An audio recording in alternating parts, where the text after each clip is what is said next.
Nous bénissons encore le Seigneur ce matin pour l'opportunité qu'il nous donne d'être dans sa présence, de recevoir de lui et de conduire donc ce moment. Nous sommes là, je suis là pratiquement, j'ai ce micro parce que un homme de Dieu l'a bien voulu. Alléluia. Cet hôtel a un gardien, cet hôtel a un ange, c'est notre Père à tous, le révérend Ralouafo. Est-ce qu'on peut acclamer pour notre Père ce matin? Alléluia. Est-ce qu'on peut bien acclamer notre Père ce matin? Alléluia. Alléluia. Et comme j'aime à le dire, il nous a habitués à la bonne nourriture. C'est un grand cuisinier.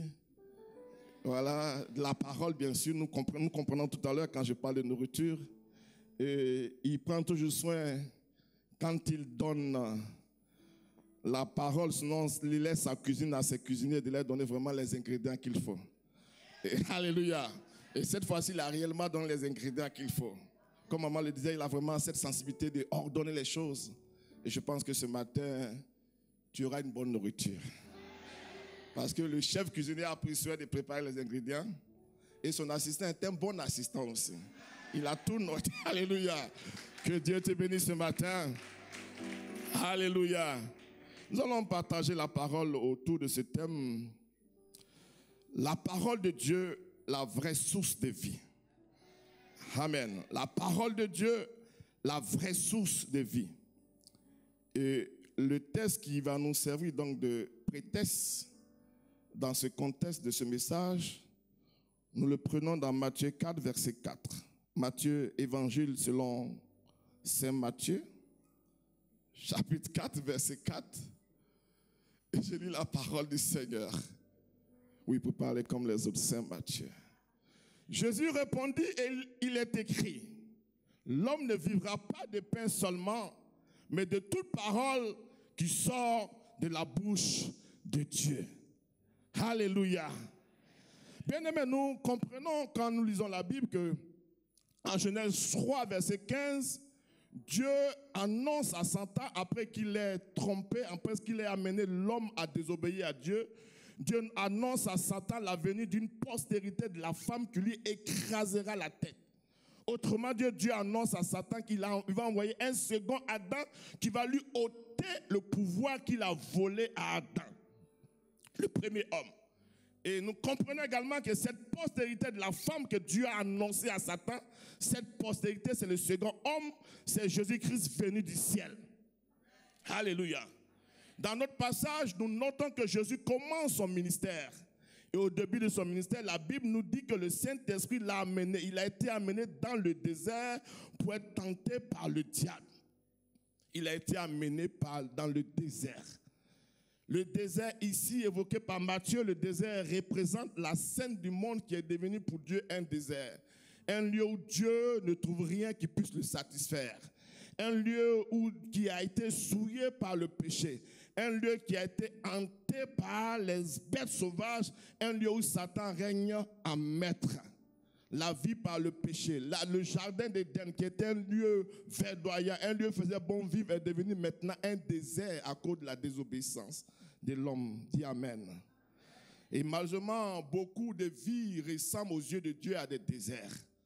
Tu peux sembler que tu es dans l'opulence, tu peux sembler que tu es dans l'abondance, mais pour Dieu, tu es dans le désert parce que tu n'as pas Dieu.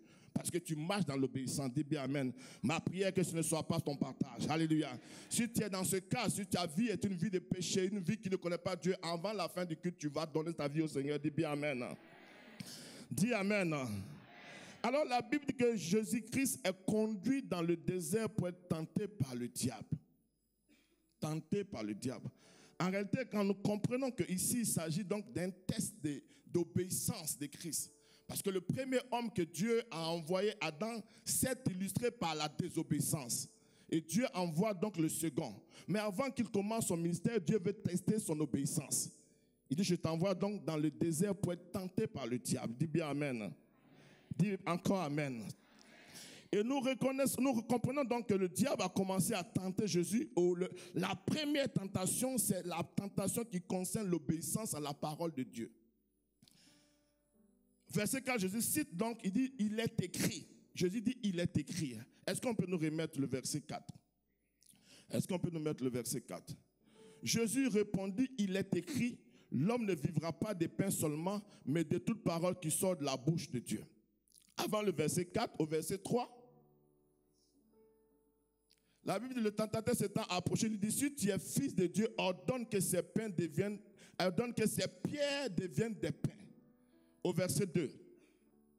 Après avoir jeûné 40 jours et 40 nuits, il eut faim. Donc le diable a vu que Jésus avait faim. Il vient lui dire, si tu es vraiment fils de Dieu, ordonne que ces pierres deviennent du pain. Mais Jésus lui répond, c'est vrai, je peux avoir faim, mais il est écrit. Et quand je dis il est écrit, il cite un passage de Deutéronome, le chapitre 8, verset 3. Est-ce qu'on peut lire ça ensemble? Jésus donc il me démontre ici que non seulement il connaît la parole de Dieu, mais il s'engage à obéir à la parole de Dieu. Il dit il est écrit. Et ce qui est écrit, c'était en Deutéronome chapitre 8, verset 3. Il t'a humilié, il t'a fait souffrir de la faim. Il t'a nourri de la manne que tu ne connaissais pas et que n'avaient pas connu tes pères, afin de t'apprendre que l'homme ne vit pas de pain seulement, mais que l'homme vit de tout ce qui sort de la bouche de l'Éternel. Alléluia. Il est question ici du peuple de Dieu qui sortant du jardin, sortant d'Égypte. La Bible dit, le dernier jour, Dieu a dit, prenez un agneau, faites-y manger, mais ce qui va rester là, brûlez tout. Dieu n'a pas dit, faites une provision car je vais vous faire traverser le désert. Non, non, il n'y avait pas de provision de nourriture à faire. Il n'y avait pas de sac, de valises d'akeke à faire. 2 fois 23 kilos. Non, non, Dieu a dit, ce qui reste à brûler.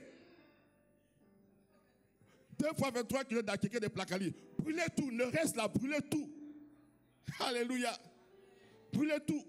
Partez sans nourriture. Moi, Dieu, je me charge de votre nourriture.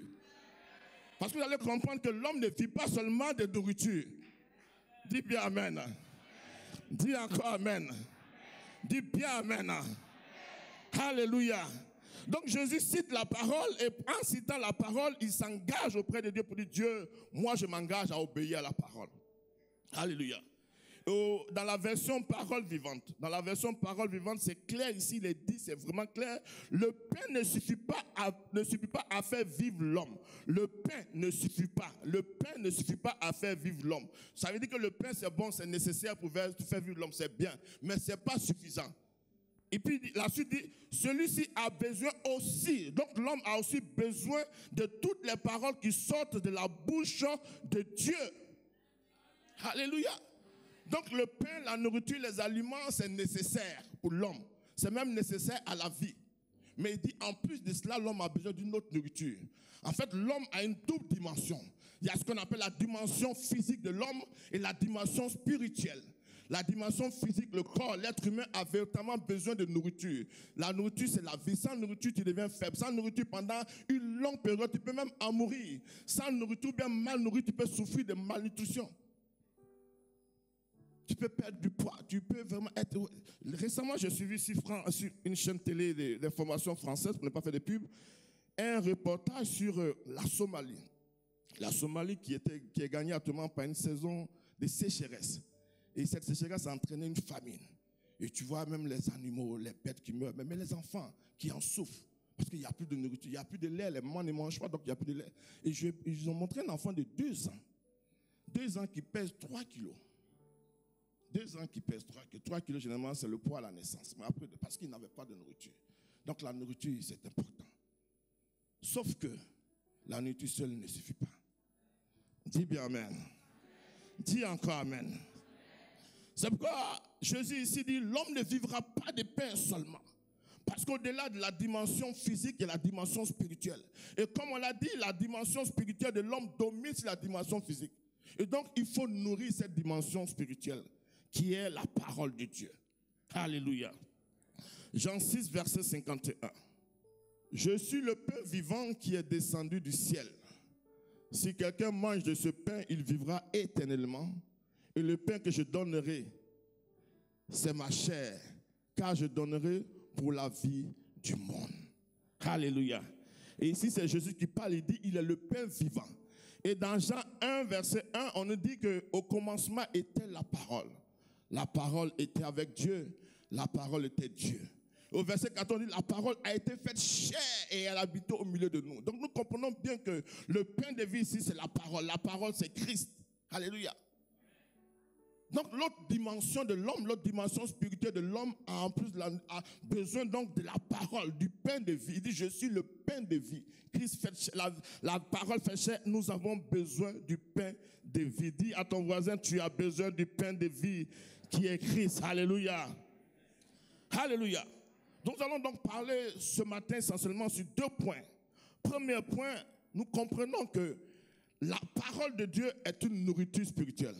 Nous comprenons que la parole de Dieu, nous avons besoin de cette parole qui est le pain de vie.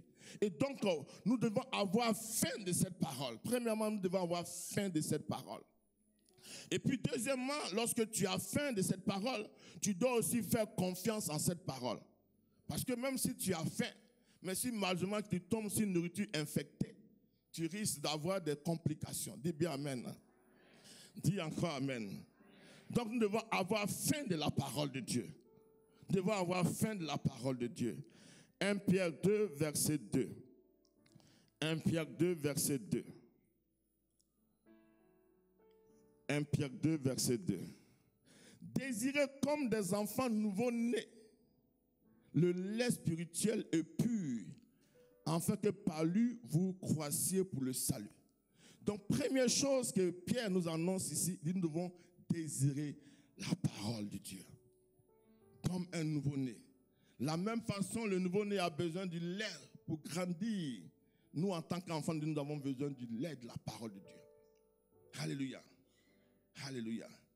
Non seulement tu as besoin de lait, mais tu dois en avoir besoin pour ta croissance. Autrement dit, nous devons avoir faim de la parole, car elle est indispensable pour notre croissance. Et quand nous disons que nous devons avoir faim de la parole, nous comprenons donc que la parole, nous insistons, la parole est une nourriture. La parole est une nourriture spirituelle. Premier point. La parole est une nourriture spirituelle. Jean 6, versets 53 à 56. La parole est une nourriture spirituelle. Jésus leur dit, en vérité, je vous le dis, si vous ne mangez la chair du Fils de l'homme et si vous ne buvez son sang, vous n'avez point la vie en vous-même. Verset 54, celui qui mange ma chair et qui boit mon sang a la vie éternelle, et je le ressusciterai au dernier jour. Car ma chair est vraiment une nourriture et mon sang est vraiment un breuvage. Celui qui mange ma chair et qui boit mon sang demeure en moi et je demeure en lui. Alléluia. Donc Jésus dit clairement que nous devons manger sa chair qui est la nourriture. Nous avons dit que Jésus-Christ c'est la parole faite chair. Quand Jésus dit manger sa chair, ça dit que nous devons manger la parole de Dieu. Alléluia. De la même manière, certains mangent 3 fois par jour, petit déjeuner, dîner, il y a même entre déjeuner et dîner, il y a même goûter, ou il y a même souper. Nous devons manger comme ça. Nous devons avoir faim et soif de la parole de Dieu. La parole, c'est une nourriture. Nous devons la consommer. Véritablement, c'est une nourriture. Et c'est la nourriture de l'esprit. Alléluia. C'est la nourriture de l'esprit. La parole de Dieu est pour l'esprit ce que la nourriture ou les aliments sont pour le corps. Alléluia. De la même manière, la nourriture donne la force. De la même manière, la nourriture donne la santé. De la même manière, la nourriture donne l'énergie pour fonctionner, pour faire fonctionner le corps. De cette même manière, la nourriture spirituelle, le pain de vie, la parole de Dieu, Jésus-Christ, est indispensable. Donc nous devons manger la parole de Dieu. Alléluia. Nous devons manger la parole de Dieu. Et la nourriture spirituelle est indispensable. Nous devons avoir faim de la parole de Dieu. Nous devons comprendre que la parole de Dieu est une nourriture importante. Au-delà de la nourriture physique, la parole de Dieu est indispensable. Et pendant que je préparais donc ce message, je suis tombé sur une citation d'un artiste peintre français. Je ne sais pas s'il est croyant, mais il doit être croyant. Parce que ce qu'il a dit là, si tu n'es pas croyant, si tu n'as pas l'esprit de Dieu. Donc il a dit, il s'appelle André Calpin, il dit, la nourriture de l'esprit n'est pas celle de l'estomac. La nourriture de l'esprit n'est pas celle de l'estomac. L'amalgame des deux est toxique. C'est-à-dire quand tu confonds la nourriture de l'estomac, la nourriture de tu peux souffrir d'intoxication. C'est-à-dire au lieu de nourrir ton esprit, si tu manges la nourriture physique, parce que tu penses qu'en mangeant, tu vas grandir. Mais tu grandis, comme maman l'a dit ce matin, tu grandis, tu es gras, c'est bon, mais spirituellement, tu es comme ça. Tu es comme le petit Somalien que j'ai vu, mais ce n'est pas ton cas. Parce que tu confonds tout. Je te dis, mangez, moi, je dis, non, la chair là, c'est le pain. La preuve, quand on va à la Sainte-Sainte, c'est le pain qu'on prend. Oui, ça c'est un symbole, mais quand il dit la chair, c'est vraiment la parole de Dieu. Donc nous devons manger la parole de Dieu. Nous ne devons pas faire d'amalgame. Quand c'est l'heure de manger la nourriture physique, mangeons quand tu peux. Quand c'est l'heure aussi de te priver de nourriture physique pour te nourrir spirituellement, il faut le faire. Enfin, ce qui veut dire, il faut faire la bonne jonction entre les deux. Ne passe pas 365 jours à manger matin, midi, soir, et pas un seul jour à nourrir ton esprit. Il ne faut pas faire d'amalgame. Il faut savoir mettre chaque chose à sa place. Dis bien amen. Et je déclare que c'est ta part ce matin. Dis bien amen. Que tu comprends que le corps a besoin de nourriture, mais l'esprit également a besoin de nourriture. Dis bien amen. Dis encore amen. Dis bien amen. Au verset 56, comme on l'a vu tout à l'heure, on va encore le lire. C'est important de se nourrir. Il dit, celui qui mange ma chair et qui boit mon sang demeure en moi et je demeure en lui. Autrement dit, quand tu manges la parole de Dieu, Christ habite en toi. Christ demeure en toi. Il y a une union qui se fait entre toi et Christ. Quand tu prends la nourriture rentre dans ton corps, la nourriture commence à se transformer pour les scientifiques en enzymes, en ça qui nourrit le sang, qui nourrit les muscles, qui nourrit. La même manière, quand tu prends la nourriture spirituelle, la parole de fait une transformation dans ton corps. Il y a un mécanisme qui est engagé dans ton esprit, au niveau de ton esprit, qui fait que tu ne peux pas maigrir spirituellement. Tu ne peux que grandir parce que tu manges la parole.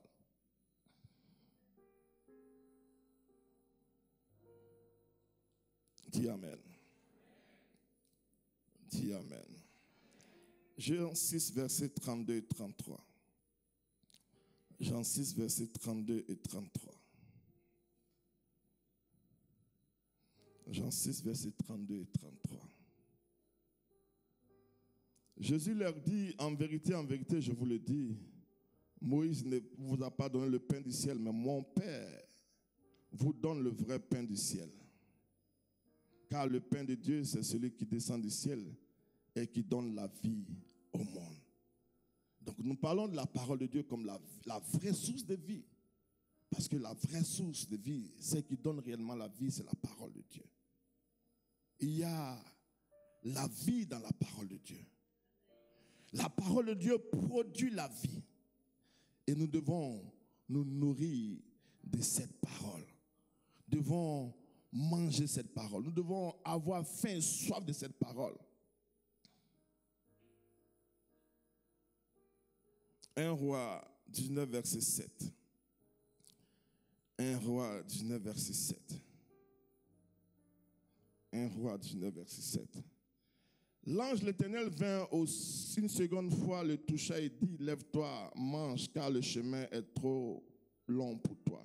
Ici, il est question des prophètes Élie qui venait de faire des grands miracles. Élie avait fait descendre le feu, Élie avait exterminé les princes de Baal et autres, les prophètes de Baal. Élie avait fait descendre la pluie et puis à un certain moment, Élie a dû partir. Élie était couché. Et la Bible dit que pendant qu'il dormait, l'ange est venu. L'ange a préparé un repas. Et l'ange dit, mange, prends un peu de force, car le chemin que tu vas parcourir est long. En Dieu, nous avons un chemin à parcourir. Et pour parcourir ce chemin, nous avons besoin de la nourriture spirituelle. La vie avec Dieu est une vie spirituelle. Et sans nourriture spirituelle, tu n'as pas assez de force pour tenir dans cette marche. C'est bon les miracles. C'est bon les exploits, mais les miracles ne peuvent pas remplacer la nourriture de notre âme. Tu as besoin de cette nourriture pour ton âme.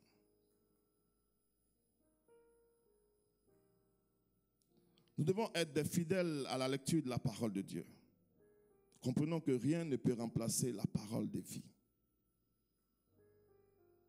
Le chemin que nous avons à parcourir avec le Seigneur est un chemin long. Et ce chemin, il veut nous nourrir pour annoncer, amorcer ce chemin, il veut nous nourrir de son pain, le pain de vie. Nous comprenons bien aimé que la parole de Dieu nous aide. La parole de Dieu produit la croissance spirituelle. Sans la parole de Dieu, il n'y a pas de croissance spirituelle. La parole nous donne la croissance. La parole nous donne de développer notre esprit. Nous devons donc, pour connaître la croissance, pour ne pas souffrir de malnutrition spirituelle, nous devons nous nourrir de la parole. Car spirituellement également, il y a la malnutrition. Quand tu vois un homme qui souffre de malnutrition physique, tu le vois par son corps. Quand tu vois aussi un homme qui souffre de malnutrition spirituelle, tu le vois par son attitude, par ses propos, par ses actes qu'il pose. Alléluia, par ses réactions. Tu sens qu'il manque de nourriture spirituelle. Et je prie que ce n'est pas ton cas. Bien-aimés, nous devons éviter également d'être des anorexiques spirituels. Des anorexiques spirituels. Un anorexique, selon le docteur là, c'est quelqu'un qui manque d'appétit. Qui manque d'appétit. Il ne cherche pas à manger.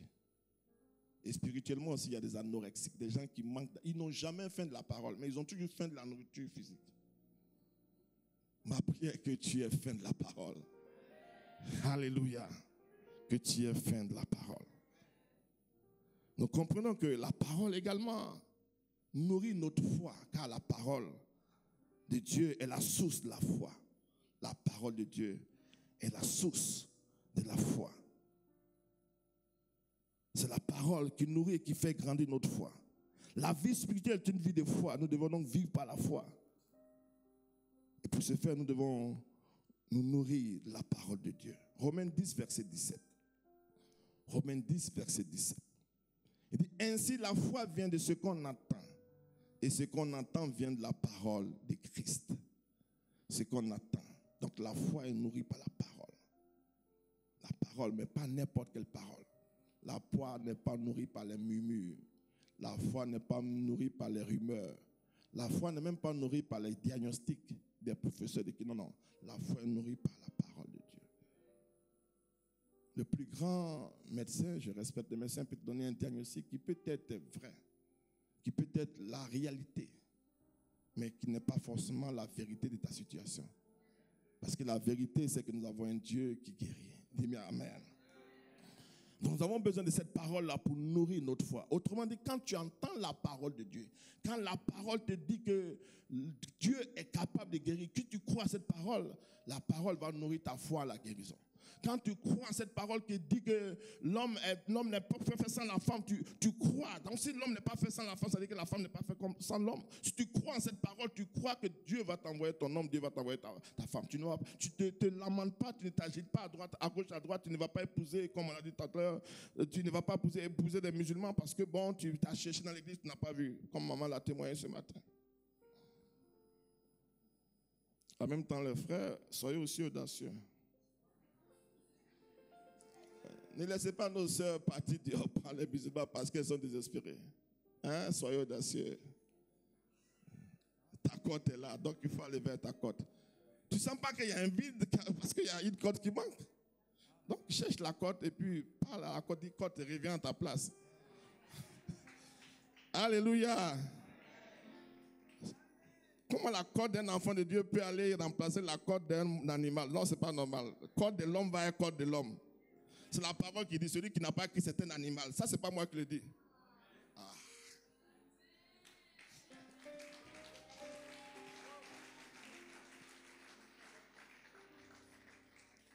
Même les plus grands, comment on appelle les gens qui soignent les animaux là? Vétérinaire, il ne peut pas prendre un organe humain pour aller mettre sur un animal. Il cherche un organe d'un animal.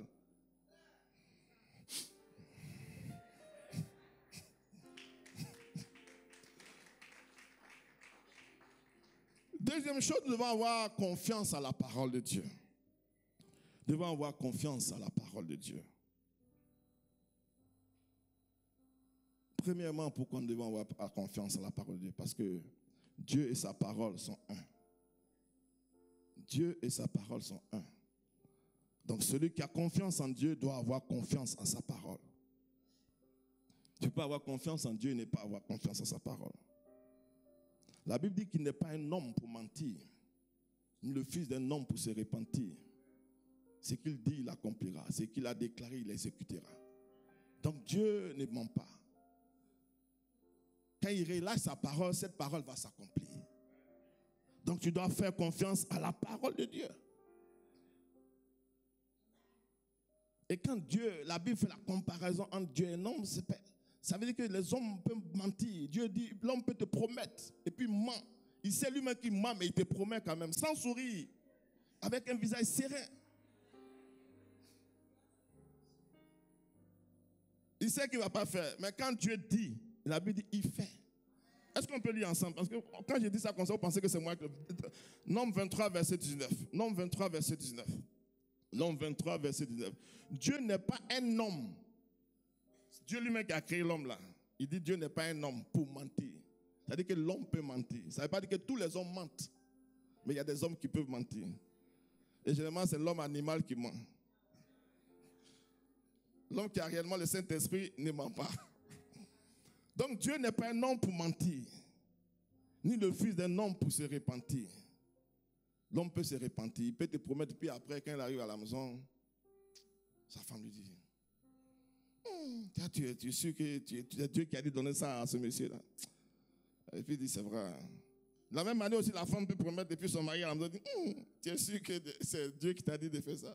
Donc Dieu ne se repent pas. Quand il fait là, sa promesse est irrévocable. C'est-à-dire, rien ne peut la changer. Ce qu'il a dit, ne le fera-t-il pas? Donc, autrement dit, ce que Dieu a dit là, il le fait absolument. Ce qu'il a déclaré, ne l'exécutera-t-il pas? Autrement dit, ce qu'il a déclaré, il l'exécute. Et la Bible dit que Dieu veille sur sa parole pour l'accomplir. Donc, nous devons avoir confiance en la parole de Dieu. Parce que c'est la parole de Dieu. C'est la parole qui vient de Dieu. Et nous comprenons que la Bible contient des promesses de Dieu. La Bible contient des promesses de Dieu. C'est à cela que nous disons que la Bible est un contrat entre Dieu et les hommes, entre Dieu et les croyants. Quand on parle de contrat, on parle d'engagement réciproque, on parle de promesses réciproques entre deux ou plusieurs personnes. Donc la Bible est un contrat. Dans la Bible, Dieu s'est engagé à accomplir certaines choses pour nous. Mais comme c'est réciproque, nous aussi, on s'est engagé. Mais vraiment, on veut seulement que Dieu exécute ses promesses. Et puis nous, on n'accomplit pas notre part. Non, Dieu t'a promis. Mais oui, c'est un engagement réciproque. Et en droit des contrats, il y a ce qu'on appelle l'inexécution du contrat. Parce que l'autre a refusé d'engager ses engagements. Donc si tu ne respectes pas tes engagements, moi aussi, j'oppose ce principe d'inexécution parce que tu n'as pas respecté tes engagements. Mais comme Dieu est un Dieu bon et fidèle, même quand nous ne sommes pas fidèles, Dieu est toujours fidèle. Dis bien Amen. Et je prie que Dieu accomplisse ses promesses te concernant ce matin. Dis bien Amen. Quelle que soit la promesse que tu as entendue de Dieu, je déclare ce matin que cette promesse s'accomplit dans ta vie. Dis encore Amen. Alléluia.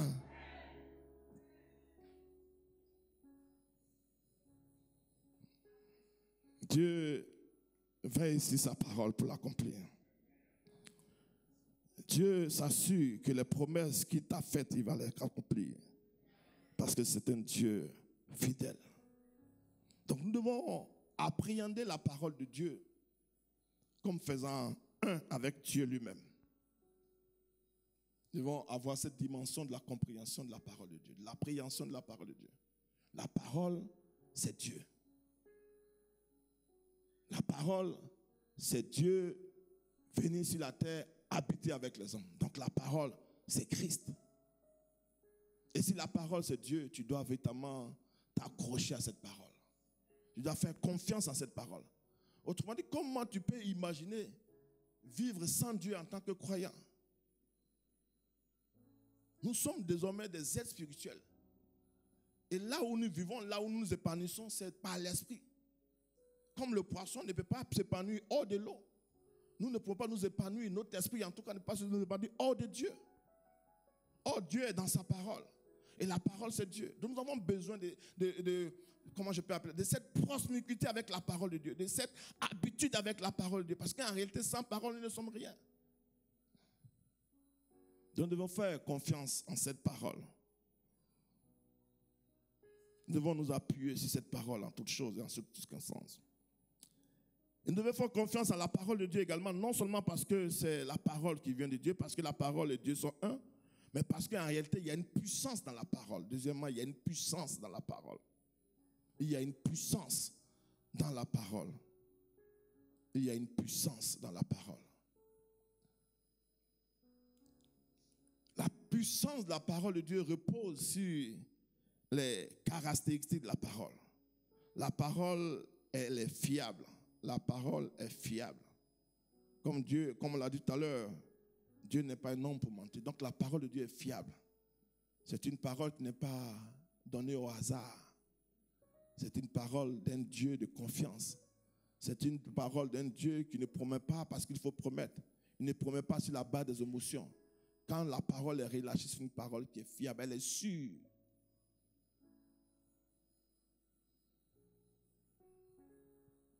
Deuxième caractéristique, la parole de Dieu est vraie. La parole est vraie. Jean 17, verset 17.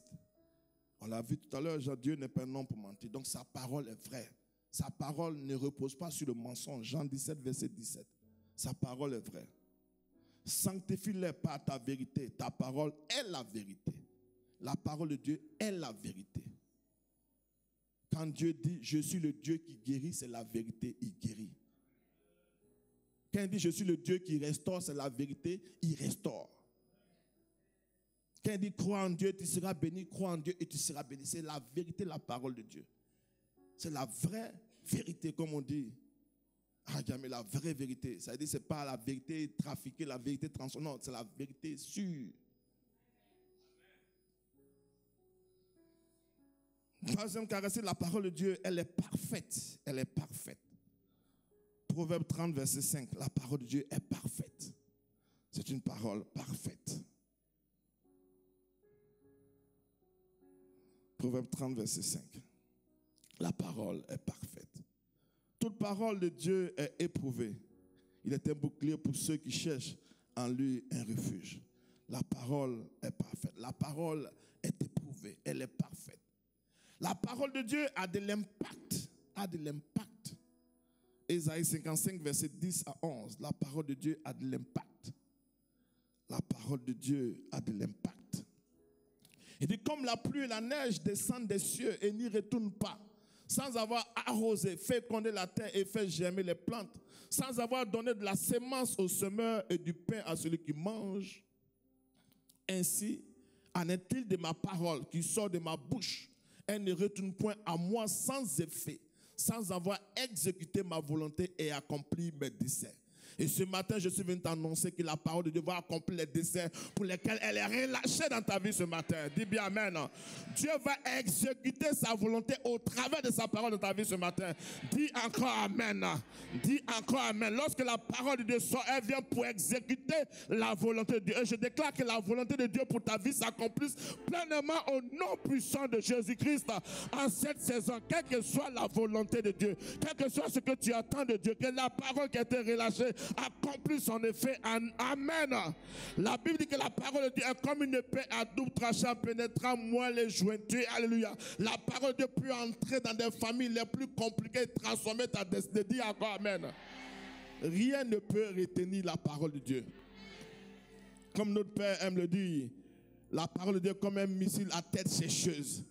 Quand la parole a été relâchée pour Alice, parmi des millions, des milliers, des milliards, la parole de Dieu va shifter, chercher Alice, localiser Alice et dire, Alice, c'est ta parole. Et cette parole s'exécute dans ta vie ce matin. Je ne sais pas quelle parole tu as entendue pour le Seigneur en cette saison. Quelle parole tu as relâchée, mais ce que je sais, c'est que Dieu fait ici sa parole pour l'accomplir. Et cette parole a de l'impact. Il dit, comme la pluie ne retourne pas au ciel sans avoir semé la terre, arrosé la terre, ainsi en est-il de ma parole. Qui va vu la pluie qui descend, puis la pluie est suspendue, et puis ça remonte. Quand la pluie vient, ça tombe. Quand ça tombe, ça arrose. et ça rend la terre fertile. La parole de Dieu qui est relâchée pour toi va t'atteindre. Dis encore amen. Cette parole va arroser ta vie. Dis amen. Là où les choses étaient asséchées, la parole de Dieu apporte maintenant la verdure. Dis encore amen. Non seulement la parole vient t'arroser, mais elle vient te faire féconder. Là où tu étais infécond, physiquement, matériellement, la parole de Dieu te rend fécond maintenant. Dis encore amen. Oh, dis bien amen. Cette parole a de l'impact dans ta vie. Dis encore amen. Alléluia. Il y a la puissance dans la parole de Dieu. Il a la puissance dans la parole de Dieu parce que la parole a un pouvoir. Il y a des pouvoirs dans la parole de Dieu. La parole a le pouvoir de créer. La parole a le pouvoir de créer. La Bible dit que Dieu a créé le monde avec la parole. La parole a le pouvoir de créer. Dieu a créé le monde avec la parole. Mais toi, tu peux créer ton bonheur avec la parole. Tu peux créer ta guérison avec la parole. Tu peux créer ton mariage avec la parole. Tu peux créer ta santé avec la parole. Tu peux créer ton succès avec la parole. Autrement dit, il te suffit seulement d'annoncer et de déclarer la parole. C'est pourquoi Dieu a dit à Josué que ce livre de la loi ne te loin point de ta bouche. Médite-le jour et nuit. Car c'est alors que tu réussiras, c'est alors que tu auras du succès. Autrement dit, tu dois créer les choses que tu veux voir dans ta vie par la parole. Oh, dis bien amen. Toi-même, tu as le pouvoir de créer ce que tu veux voir. Tu veux un financement, appelle le financement, crée le financement par la parole. La parole que tu vas relâcher va commencer à se promener, toucher les hommes qui ont l'argent, qui s'approuvent, qui n'ont rien à faire. Et puis vont te dire, bon, la parole a été relâchée pour Oumar, donc Oumar reçoit. La parole a été relâchée pour Kwasi, donc Kwasi reçoit le financement. On dit bien amen.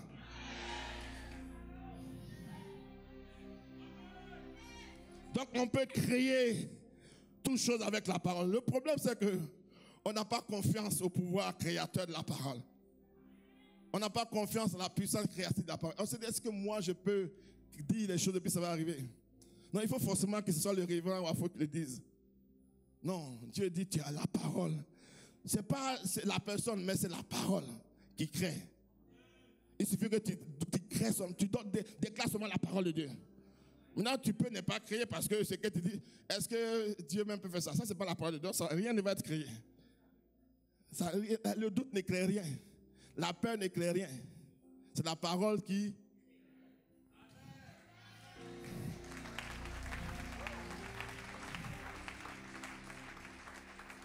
Il y a la puissance de la parole parce que la parole a également une âme. Une âme, le pouvoir, la parole a le pouvoir de combattre Satan. La parole est une âme offensive et une âme défensive. Éphésiens 6, verset 17. La parole a le pouvoir de combattre Satan. La parole est une âme offensive et défensive. Prenez sur vous le casque du salut et l'épée de l'esprit qui est la parole de Dieu. L'épée de l'esprit. Autrement dit, la parole de Dieu est une épée qui manie l'esprit de Dieu. Donc quand tu es engagé dans le combat spirituel, le Saint-Esprit vient à ton... Oh, dis bien amen. Le Saint-Esprit vient à ton secours. Autrement dit, quand dans le combat spirituel, tu commences à annoncer la parole, c'est-à-dire tu appelles là maintenant le secours du Saint-Esprit. De la même manière, les pays qui sont en guerre appellent les alliés. Toi, par la parole dans le combat spirituel, tu appelles ton allié qui est le Saint-Esprit. Oh, dis bien amen. Il peut venir, la France peut venir avec ses Mi-24, avec ses faux cœurs. Quand le Saint-Esprit vient avec l'épée de la parole. Et cette épée est redoutable. Oh, dis bien amen. Dis encore amen. Dis encore amen. Et le Saint-Esprit vient à ton secours dans le combat spirituel avec l'épée. Le Saint-Esprit manie la parole. Alléluia. Alléluia. La parole est une arme efficace dans le combat spirituel. Souvenez-nous de Matthieu 4,4. Jésus a vaincu le diable avec la parole. À chaque tentation, il a dit, il est écrit. Il est écrit. Donc la parole est une arme spirituelle, une arme offensive et défensive. Avec la parole, tu peux attaquer, tu peux neutraliser, tu peux détruire les assauts du diable. Mais avec la parole aussi, tu peux te défendre contre les assauts du diable. Dis encore amen. Dis bien amen. La parole a le pouvoir de guérir. La parole a une vertu curative. Dans le psaume 107, il dit, il envoya sa parole et les guérit. Il les fit échapper de la fosse. Donc la parole peut guérir. La parole a la capacité de te guérir. Alléluia. Donc tu dois lire la parole comme un remède et elle manifestera la puissance de guérison. De la même manière, on te prescrit, on te dit, bon voilà, Nivaquine, voilà, paracétamol, boire 2 comprimés le matin, 2 comprimés le midi, et puis ça a un effet. De la même manière, la parole aussi, il faut prendre ça comme un médicament. Tu prends ça comme un médicament dans la maladie, et puis tu vas voir que la parole va te guérir. Tu prends la parole le matin, tu prends la parole à midi, tu prends la parole le soir. Tu dis, ça, c'est la sociologie que le Dieu, le grand médecin m'a prescrit. Dieu tout-puissant dit, bon, ça, c'est la manière d'utiliser cette parole pour la guérison. Dis bien amen. Et tu reçois ta guérison. La parole de Dieu est aussi la clé d'un bonheur durable et de toute réussite vraie. Alléluia. Psaume 1, verset 1. Il dit, heureux l'homme qui trouve son plaisir dans la loi de l'Éternel et qui la médite jour et nuit. Tout ce qu'il fait lui réussit. Alléluia. Donc la clé du bonheur, la clé de la réussite vraie. Parce qu'il y en a qui réussissent, qui ont un semblant de bonheur avec des voies tortueuses, mais qui ne sont pas les voies de Dieu. Je parle de la vraie réussite, du vrai bonheur, du bonheur durable. Parce que ces gens de bonheur-là qu'on a de façon trafiquée avec les fétiches, avec des alliances sataniques, en sacrifiant des hommes, en sacrifiant des femmes, des doigts et autres, c'est des alliances sataniques. C'est des bonheurs qui ne sont pas durables. Dis amen. Et enfin, la parole de Dieu est un miroir qui nous envoie notre propre image. La parole de Dieu n'est pas un rétroviseur. Dis à ton voisin, ce n'est pas un rétroviseur, c'est un miroir.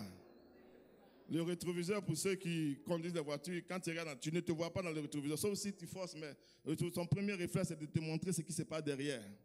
Très souvent, les gens voient la parole de Dieu pas comme un miroir, mais comme un rétroviseur. Quand ils entendent la parole, ils disent non, ça c'est pour Christian, ça c'est pour Émilie. Ça, aujourd'hui, le message, non, c'est d'abord pour toi, c'est un miroir d'abord.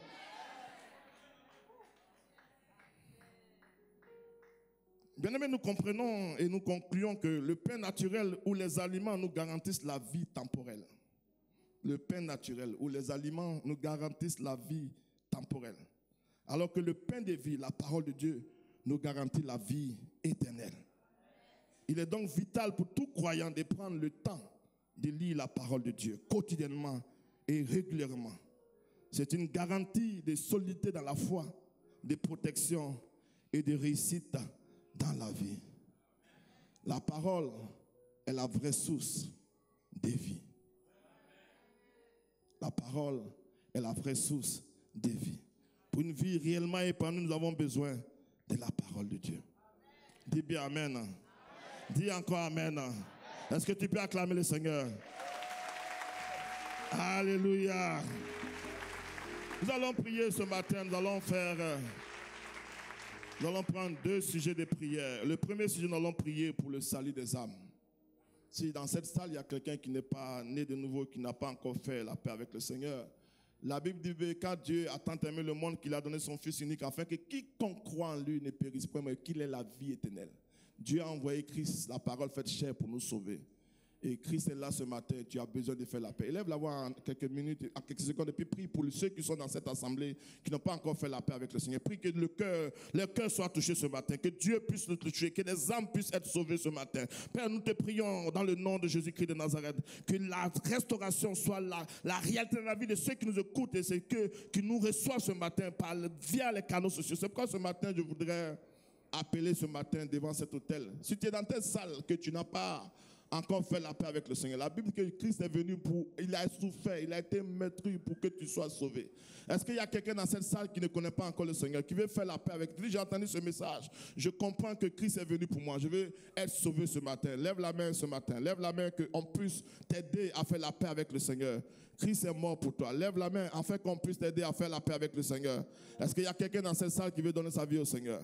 Est-ce que tu es là ce matin, qui veut donner ta vie au Seigneur? Est-ce que quelqu'un veut donner sa vie? Est-ce que tu peux lever la main ce matin?